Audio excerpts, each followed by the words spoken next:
자, 로마서 16장 12절입니다. 12절에 주 안에서 수고한 두루베나 두루보사, 두루두루 쌍둥이 자매님입니다. 우리 교회도 쌍둥이 자매 있어요. 예, 그 트윈 자매님이고, 그 다음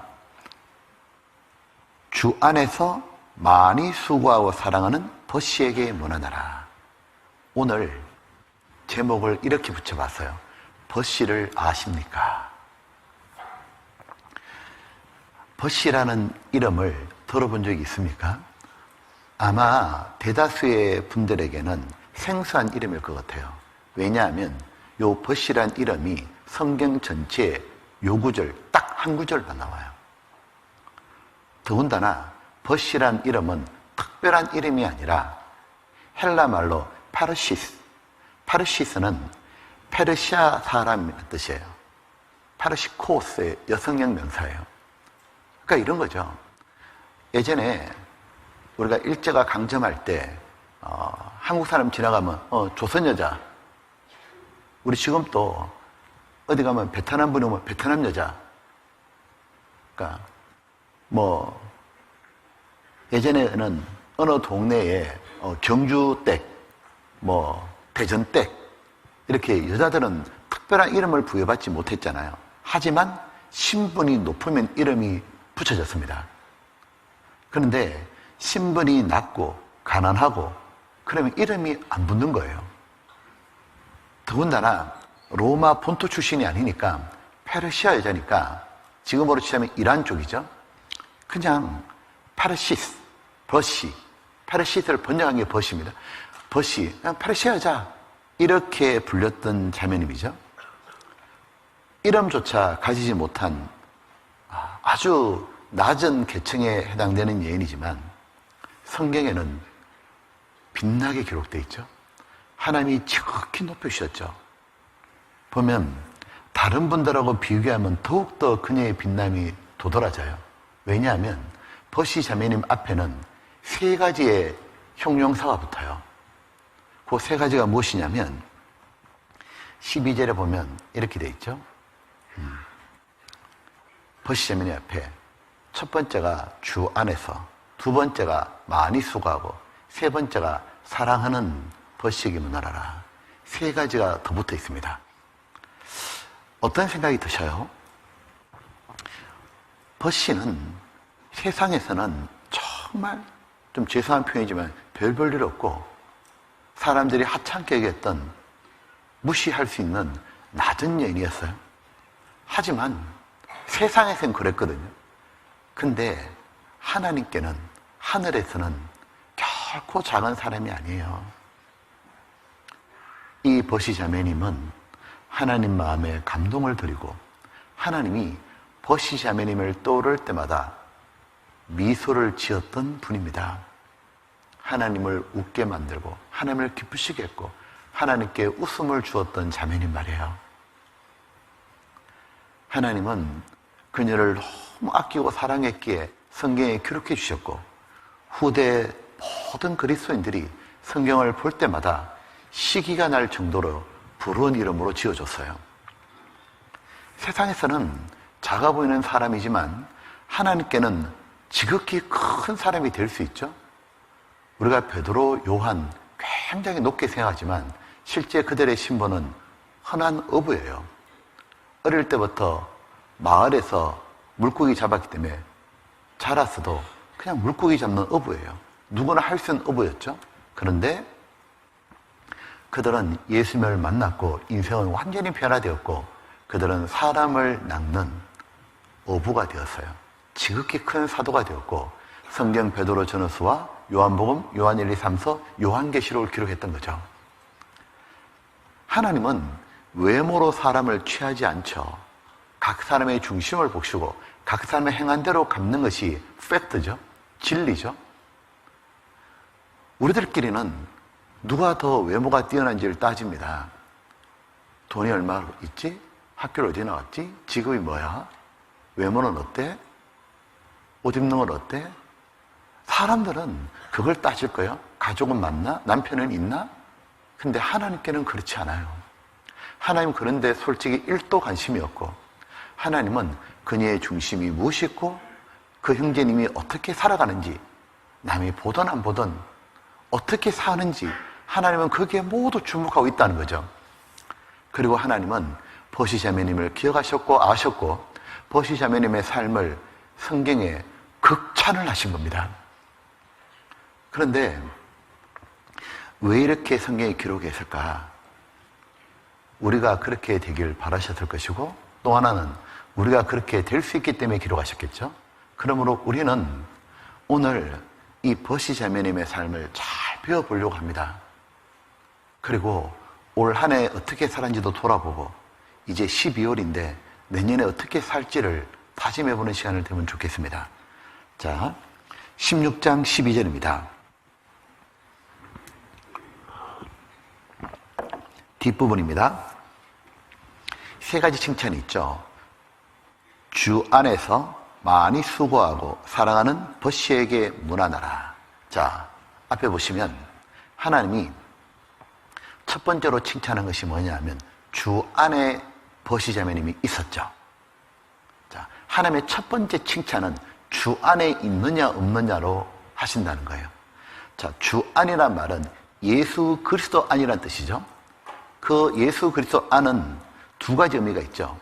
예수님 안에 들어왔다. 아담 안에 있다가 예수님 안에 들어왔다. 그 말은 예수님의 십자가의 피 공로를 믿고 구원받았다 그 말이죠. 예수님 안에 들어오지 않은 사람이 세상에 너무 많잖아요. 구원받지 않은 사람, 여전히 아담에 속한 사람. 그리고 두 번째 의미는 예수님을 믿고 예수님 안에 들어왔고, 동시에 예수님의 몸된 교회, 그것을 그리스도 안, 주 안이라고 표현했죠.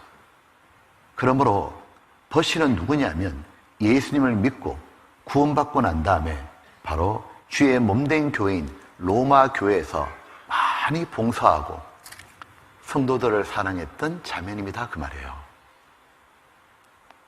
그러니까 하나님이 첫 번째로 딱 보는 게 뭐냐면 구원받고 난 다음에 교회 안에 거하느냐 안 거하느냐, 이걸 가장 크게 중요하게 생각한다는 걸 볼 수 있는 거예요. 자, 요한 1서 3장입니다. 요한 1서 3장에 주님 안에 거한다는 뜻이 정확하게 이렇게 되어 있죠. 요한 1서 3장, 주님의 명령 이것이었습니다. 주님의 명령은 두 가지입니다. 구원받고 서로 사랑하며 살아라. 그게 주님 안에 거하는 겁니다. 3장 23절. 자, 성경을 정확하게 알아야 됩니다. 그의 계명은 이것이니 곧 그 아들 예수 그리스도의 이름을 믿고 구원받고, 그 말이죠. 그러면 예수님 안에 들어오죠. 그가 우리에게 주신 계명대로 서로 사랑할 것이니라. 그의 계명들을 지키는 자는 주 안에 거하고 주는 저 안에 거하시나니 우리에게 주신 성령으로 말미암아 그가 우리 안에 거하신 줄 우리가 아느니라. 즉 구원받고 난 다음에 예수님을 믿고 구원받고 예수님을 믿는 사람들과 서로 사랑하고 서로 교제하는 것, 즉 혼자 있는 게 아니라 형제 자매님과 서로 사랑하고 서로 복음을 위해서 일심으로 협력하고 교회 안에 거하는 것이 바로 주님의 계명이고 주님 안에 거하는 거다 그 말이죠. 자, 보면 이 로마서 16장에 나오는 사람들은 한결같은 특징이 있죠. 구원받았고, 두 번째, 모두 교회 생활을 하고 있었다는 거예요. 모두 주님 안에 거함으로 영광이 주어졌다는 거예요. 우리 아까 읽었던 로마서를 바울에게 받아서 로마 교회에 전달했던 우리 자매 베베를 너에게 청가노니, 갱그라의 교회의 일꾼, 갱그라의 교회의 집사님이었죠. 어머니 회장님인지도 모릅니다. 그리고 로마 교회의 브리스길라와 아굴라 부부, 그리고 26명의 실명의 성도들, 그리고 지금 로마서를 바울이 고린도에서 적고 있는데 고린도 교회 형제 자매님들이 실명이 등장하고 로마 교회 문안인사죠. 즉 거기 보게 되면 형제님도 있고 자매님도 나오고 청년도 있고 원장님도 나오고 신국도 있고 부부도 있고 성등의 자매도 있고 귀족도 있고 노예도 있고 사업하는 분도 있고 공무원도 있고, 그 모든 분들이 다 교회 안에 있었다는 거예요. 즉 신분과 출신과 남녀는 달랐는데 구원받고 난 다음에 모두 교회 안에 있으면서 성령의 가르침을 받고 그 가르침 받은 대로 순종하며 살고 있었다는 거예요. 서로 사랑하고 밖으로 복음을 전하며 살고 있었다는 거예요. 그걸 로마 교회 안에 있어야 로마서를 받잖아요. 바로 이걸 알 수 있는 거예요. 주님이 구원받은 사람에게 제일 바라시는 마음이 뭘까? 주 안에 거하라. 너희는 내가 일러 준 말로 이미 깨끗하게 했으니 내 안에 거하라. 그 말씀 한 가지만이라도 지키잖아요. 주님 볼 때 칭찬하시는 거예요. 자, 주님 안에 거하는 것, 구원받고 교회 안에 거하는 것, 이 말씀 지키는 것이 어려워요, 쉬워요? 예? 어려워요? 예? 그게 뭐가 어려워요? 뭐 100m 5초에 뛰어난 것도 아니잖아요. 예를 들면 우리 자매님들 미스 코리아 되세요. 그런 게 아니잖아요. 그런 거 했다면 다 될 수 있지만 하나님이 그렇게 명령한 게 아니잖아요. 그냥 교회에 붙어 있어라. 그게 어려워요? 뭐 돈 이렇게 전 재산 바쳐라 그런 게 아니잖아요. 교회 안에 붙어 있어라. 그게 뭐가 어렵냐고. 그죠? 굉장히 쉬운데. 그러면 쉬워요? 네? 이게 참. 자, 어렵다 손 들어보세요. 어렵다. 자, 몇 사람 들었습니다. 쉽다. 손 안 드는 분들은 뭐예요? 손 드시지 않은 분들은 저와 똑같을 거예요. 제가 생각할 때는요, 이랬습니다. 쉽고도 어렵고, 어렵고도 쉬워요. 왜 그러냐니까, 쉽다는 것은 진짜 어려운 게 아니까 쉬운 건데요. 근데 이 쉬운 거를 지키는 사람들이 많지 않은 거예요. 그거 어렵다고. 생각해보니까 지금까지 우리 대전교회에서 전도 집회해가지고 구원받았다고 말하는 분이 얼마나 많아요. 두 번째, 구원받았다고 교제에 나오는 분들이 얼마나 많아요. 만약 그분들 다 나왔다면 우리 교회당 미어 터져야 됩니다. 그런데 많은 분들이 떠났잖아요. 그죠? 그러니까 너무 쉬운데 어려워요. 마음이 겸손하고 바르지 않으면 안 된다는 뜻이에요. 초대교회도 그랬죠. 교회 안에 같이 교제하다가 그 믿음에 떠난 이들이 아주 많았어요. 바울이 마지막 성경을 기록한 디모데 전후서잖아요. 그 디모데 전후서 읽어보면 슬픈 말들이 계속 나와요. 함께 교제했던 분들이 떠난다는 말이 계속 나와요. 디모데 전서 한번 봅시다. 디모데 전서 6장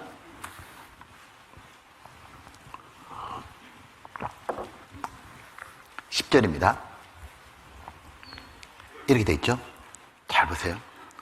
돈을 사랑함이 일만 악의 뿌리가 되나니 이것을 사모하는 자들이 미혹을 받아 믿음에서 떠나 많은 근심으로 자기를 찔렀도다. 떠나버린 거예요. 6장 20절. 디모데야, 내게 부탁한 것 지키고 복음을 지키고 복음을 위해서 부지런히 수고하라 그랬죠? 거짓되이 일컫는 지식에 망령되고 허한 말과 변론을 피해라. 이것을 좇는 사람들이 있어 믿음에서 벗어났느니라. 은혜가 너희와 함께 있을지어다. 자, 바울 사도는 디모데에게 편지를 보내면서 이렇게 말했죠. 디모데야, 내가 복음과 함께 고난을 받아라. 복음을 지켜라. 이 복음을 전하려면 반드시 각오해라. 수고하고 희생하고 헌신하고 그렇게 피 흘려야 된다. 핍박받아야 된다. 그런데 어떤 사람들이 떠났다는 거예요. 떠나고 뭐 하느냐면 이상한 말 지어내가지고 이상한 말로 바울을 판단하고 성경과 다른 교리 지어내가지고 그런 말에 기교려가지고 사람들이 그 말 듣고 떠났다는 거예요. 그 믿음에 대열해서. 그리고 더 충격적인 것이 바울의 마지막 성경에 나오죠. 디모데 후서 4장입니다. 4장 9절입니다. 너는 디모데야, 너는 어서 속히 내게로 오라. 왜? 바울이 감옥에 갇혀있고 언제 죽을지 몰랐던 거예요. 마지막으로 디모데를 보고 이 편지를 주고 싶고 디모데와 같이 얘기하고 싶은 거죠. 10절에 데마는 이 세상을 사랑하여 나를 버리고 데살로니가로 갔고. 바울은 지금 이 편지를 디모데가 받고 이제 올 거 아니에요. 그러면서 오면 이 편지에 쓴 내용에 대해서 자세히 말해주고 싶고, 그리고 데마가 이 디모데에게 충격적인 소식 하나 전하는 거예요. 데마, 디모데 알잖니? 데마가 누굽니까? 골로새서 성경에 보게 되면 바울이 감옥에 있을 때 썼던 옥중 편지잖아요. 거기 바울과 함께 감옥에 갇혀가지고 복음을 위해서 감옥도 갇히고 매도 맞고 수고했던 분이에요. 근데 너무 충격적인 소식을 지금 디모데에 적는 거예요. 디모데야, 데마가 나를 버렸다. 이 세상을 사랑해서 데살로니가로 가버렸다고. 아, 놀랍지 않습니까? 세상에 어떻게 바울과 함께 있었잖아요. 바울과 함께 있으면 뭘 받겠어요? 주님의 구원받는 역사를 얼마나 많이 받겠냐고요. 주님이 바울과 함께 해가지고 일으키는 말씀 전할 때 한 사람이 구원받고 변화된 걸 봤잖아요. 구원 역사를 봤잖아요. 바울과 함께 하면서 바울이 행하는 기적도 봤고, 신약성 14권을 기록한 바울의 말씀을 직접 들었잖아요. 같이 호흡했잖아요. 같이 밥도 먹고. 근데 너무 충격적이지 않아요? 자기 눈으로 봤잖아요. 구원 역사도 봤고 바울의 삶도 봤잖아요. 근데 떠나버려요. 그렇다면 그 위대한 데마도 떠나는데 우리 같은 사람이야 얼마나 미혹되기 좋겠냐고요. 응? 보면 저도 제 기억을 떠올려보면 제가 88년에 구원받았는데 그때 같이 교제하던 참 청년 형제님들 많았거든요. 같이 봤던 어른들이 있었거든요. 안 계신 분들 꽤 있습니다. 사라진 분들 꽤 있습니다. 그때는 믿음이 분명히 앞섰고 근데 없어요. 당시에 임원하셨고 집사님도 있었고 심지어 전도도 있고 떠난 분들 있잖아요. 보면 돈을 사랑하다가 아니면 다른 사람 말에 미혹되다가 아니면 교회 자신을 높이려다가 자신이 남들보다 좀 직분이 못하다 싶으면 그것 때문에 떠나는 분도 제가 봤습니다. 또 형제매가 다투다가 기타 여러 문제들로 떠나는 거죠. 자기 신앙의 주소를 보여주는 거죠. 근데 한 가지 또 하나 배운 게 있어요. 교제에 있다 보면 불편한 일이 많이 생기더라는 거예요. 왜냐하면 우리들은 완전한 주님이 아니잖아요. 담임 목사부터 가꾸마 형제매끼리 우리 모두는 여전히 육신을 갖고 있고 죄성이 남아있잖아요. 그러다 보니까 서로 간에 불편함을 주는 게 있어요. 분명히 오해도 일으키고 상처도 주고받거든요. 그런데 한 가지 배운 게 있어요. 분명히 문제가 있어요. 같이 있으면 상처도 받아요. 실망도 해요. 갈등도 있어요. 그런데 한 가지 또 하나 확실히 배운 게 뭐냐면 끝까지 붙어 있으니까 그 모든 문제가 해결되더라는 거예요. 그리고 그 속에서 신앙이 성숙된 자신을 발견하는 거예요. 어떻게 이런 일이 있는 걸까? 교회 안에 주님이 계시기 때문에요. 주님께서 두루 역사하셔서 결코 사람을 변화시키고 성숙시켜 가시는 거예요. 고린도 3장에 보면 주는 영이시니 주의 영이 계신 곳에는 자유함이 있느니라. 주님의 영이 성령이 계시고 역사하는 곳에는 육신에서 벗어나는 자유함이 있더라 그 말이에요. 응? 김치독 있잖아요. 김치독. 김장김치 담그고 하얀 플라스틱 통에 김치 담잖아요. 그 김치물 빠져요 안 빠져요? 빨간 물 빠져요 안 빠져요? 배인 거 안 빠진다 생각하죠? 아니요. 빠질 때까지 물에 담가봐요. 빠지지.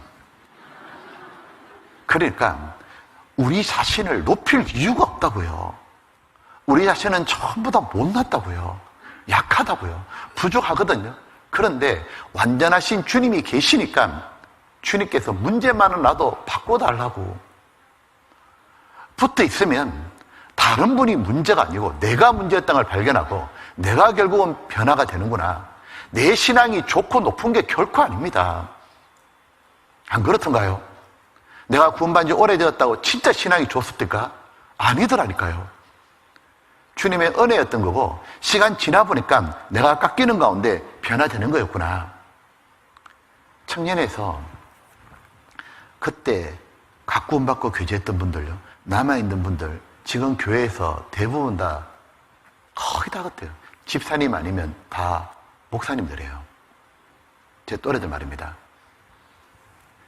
이제 같이 교제했던 한 60쯤 됐잖아요. 그런데 다 그렇게 하고 있어요. 보면 붙어 있으면 하나님이 변화시키고 하나님이 귀하게 사용하시는구나. 그것이 배운 진리인 겁니다. 우리가 만약에 천국 가가지고 대마 만난다면 대마께서 뭐라 하실 것 같아요? 그때 내가 바울을 떠나서는 안 되었다고. 내가 제일 후회되는 게 그거라고. 만약 그랬지만 않았다면 성경에 부끄러운 이름으로 기록이 안 됐을 거라고. 부끄러운 구원이 아닌데. 그래서 구원받았고 나잖아요. 마음에 꽉 새겨질 게 있어요. 이 마음판에 꼭 새겨질 거. 구원받는 게 제일 중요하잖아요. 그 다음으로 중요한 말씀. 나는 교회 안에 있는다. 어떤 일이 있어도 주님 오실 때까지 붙어 있는다. 누가 나를 상처를 주든 누가 내가 무시를 하든 내가 어떤 일이 있어도 교회 안에 있다 보면 어떤 일이 벌어지냐면 문제로 삼지 않는 내 자신을 보게 될 거예요. 문제가 되어도 괜찮아. 받을 수 있는 자신으로 변화시켜주는 주를 만나게 될 겁니다.